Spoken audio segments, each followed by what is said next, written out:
neopisivo. Najlakše je kad pitaju me koliko i kako ja nju volim, jako samo jedna riječ bi bila to. Neopisivo. I danas pamtim oca, davno je to bilo,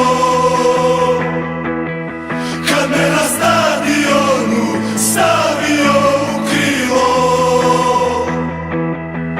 Tamo prvi put čuo sam, volim te Hrvatsko.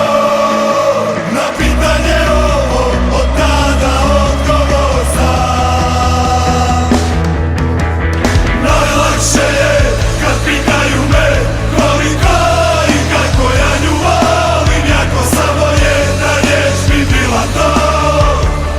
Neopisivo.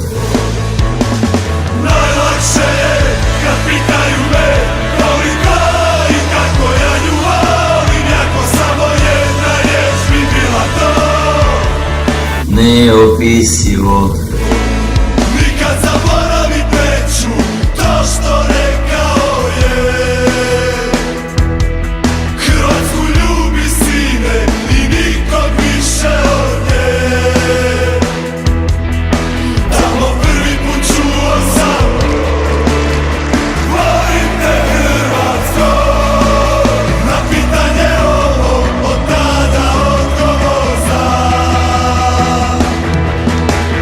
Najlakše je kad pitaju me koliko i kako ja nju volim, jako samo jedna riječ bi bila to.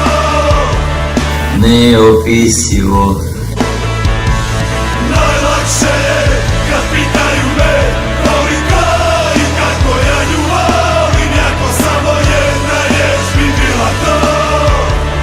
Neopisivo.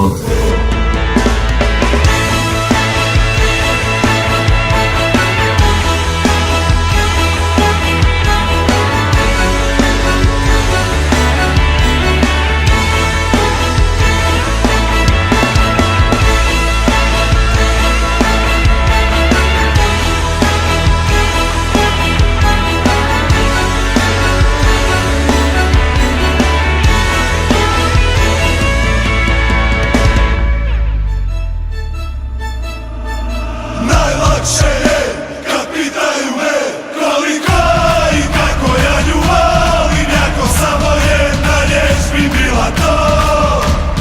Neopisivo.